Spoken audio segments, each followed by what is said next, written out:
Hey guys, I'm Stephanie, and this is Steph Stove, and today we are making cranberry apple butter. Now this takes a wonderful twist on an already beloved favorite, apple butter, by adding the tartness and the festiveness from the cranberries to it. So let's get started and make this wonderful cranberry apple butter. Here we go. All right, to start our cranberry apple butter, what we need to do, we need to prepare our apples. So these are just kind of some medium, about hand size. These are Honeycrisp, what I like to use because I just like these apples. I think they have a great flavor and texture. And what you want to do, and this is a handy little tool, if you don't have a little apple core, you can definitely just use a regular knife for this. So I'm going to come in, make sure they're washed well, and we're just going to cut them, just as if you were making apple slices to eat. I'll discard that. I've got my slow cooker over here. This is mine, is a Crockpot. And the only thing that you want to do after this, just check that you don't have any of the core that's remaining in here. Do not peel these because there's lots of good properties in the peeling. And then I'm just going to kind of cut these just a little bit more into, I would say, just kind of average size cubes. They don't have to be super tiny. And then we're going to add these to our crock pot. So what you need here is about 6 to 7 medium-sized apples. If some of your apples are smaller, and I have some that are just a little smaller, then I'm going to be using 8. But you want most of them to be about the same size. So I'm going to keep cutting these up, and we'll get ready to go on to the next step. Now we have all of our apples cut up. And one thing about the apples, when you're cutting these, your apples don't necessarily have to be the most crisp or the freshest for you to use these. If you've had your apples for a few days and they're a little softer than what you would want them for eating, perfect recipe for these. Now the next thing we're going to add is fresh cranberries. And this is a package. I've already opened it. It's 12 ounces and I've already given these a good rinse. They've already been thoroughly washed, but I've rinsed these several times as well. And we're going to add our cranberries. Isn't that just pretty right there? Just looks festive. We're going to add our cranberries on top, and then we do need to add a cooking liquid. Now for this, I'm going to be adding some homemade apple cider. I actually made some homemade applesauce just the other day, and so I had some apple cider left in the refrigerator that I haven't finished drinking. You could, if you didn't have the homemade apple cider, you could add water. You could add cranberry juice to it. So really, as long as it's something, I would say, in the family of what you're cooking, apple cider, you could even use apple juice, water, or cranberry juice. And you're going to add 1 cup,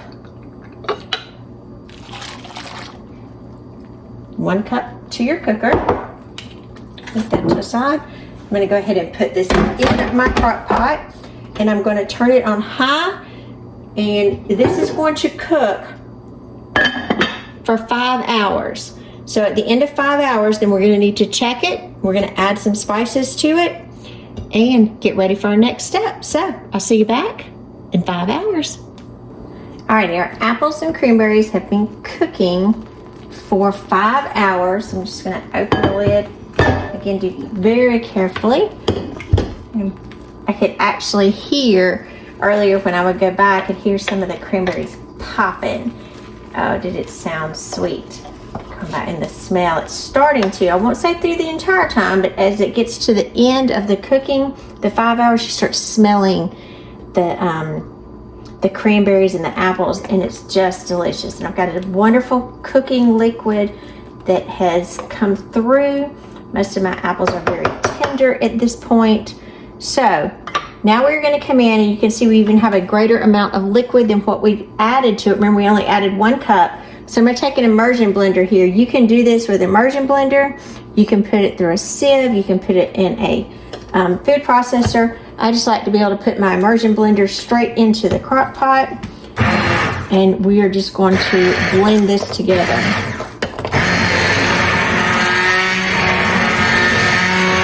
And again, when you're doing this, the peels that we left on here, that will help with the pectin and for it to firm up, and a lot of that good flavoring is going to come from there. They will cook down completely, so you don't have to worry about a lot of extra large chunks or anything from the peels. And if you do get some, it's not that that big of a deal.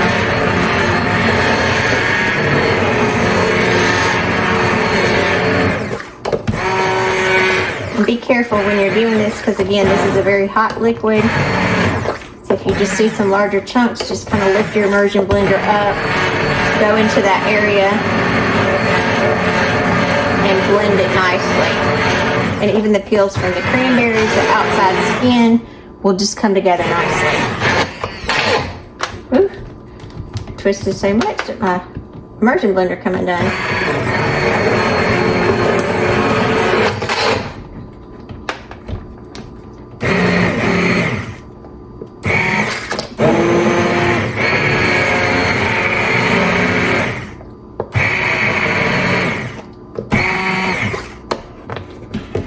Now we have a nice smooth consistency. I'm just kind of stirring around just to see if I've got any larger chunks that need to be blended together. And it is still quite liquidy at this point. Now we haven't added any of our seasonings yet, but that is one of the things that we are fixing to do. So let me move this to the side. Now we are going to add to this, it needs some sugar because right now it does not have any sugar whatsoever in it. So I'm going to add 1 cup of sugar, and before you panic, in the big scheme of things, that's really not that much, and we do need it to help thicken. All right, so I'm gonna start my sugar in here. Again, checking. Got a few more chunks, but that'll be okay. I have a little bit of chunks. We still got a little bit more cooking left to do. All right, make sure our sugar is well combined. And then I have our seasonings here that we are gonna add to this. This is 1/2 teaspoon of cinnamon and 1/8 of a teaspoon of ground cloves. Just blend that around to the top. And then carefully make sure it is well incorporated.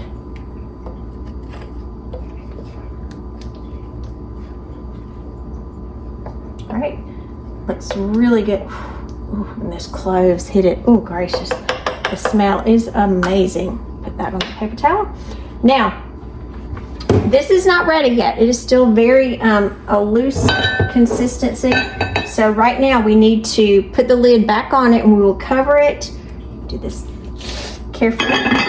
And this will need to continue to cook on high for between 1 and 2 hours, depending on the thickness that you would like of your cranberry apple butter. So I'm gonna leave this on high, make sure my lid's nice and secure on it, and we're gonna let this go for another 1 hour to 2 hours. So see you back in a couple hours. All right, it's been about 2 more hours, and oh, look at that. It's getting nice and thick.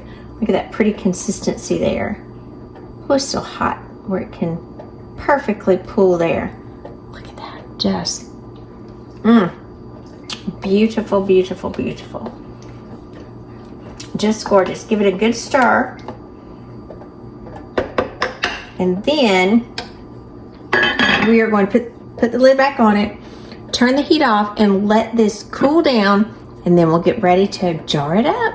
All right, after our cranberry apple butter has cooled nicely, I'm gonna give it another good stir, and it will continue to thicken a little bit as it cools, but you want a nice thick consistency, perfect to slather on a biscuit or some toast or whatever your heart desires. So I'm going to use a funnel to do this, and you can kind of do these with any kind of jars or containers that you wish.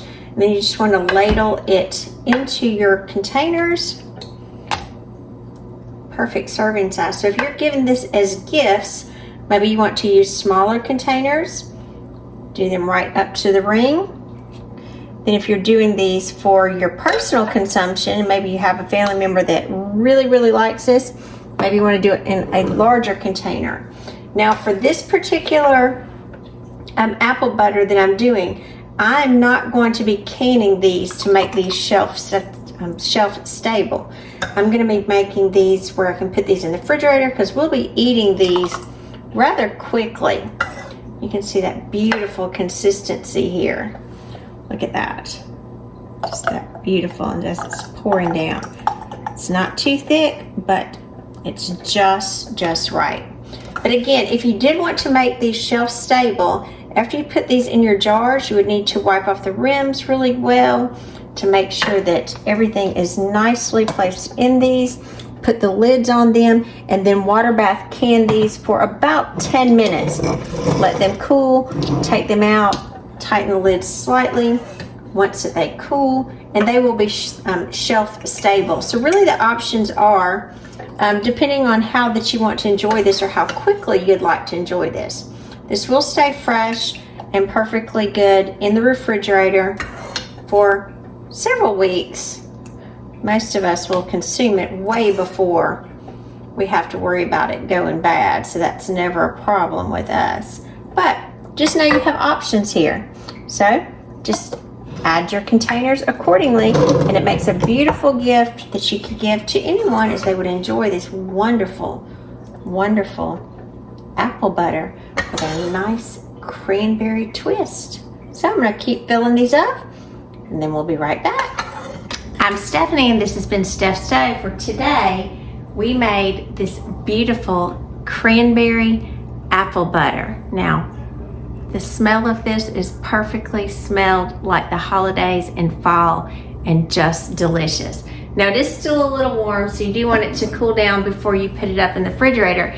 And if you want it for long-term storage, you absolutely can water bath can it 10 minutes, and it'll be just perfect, shelf stable.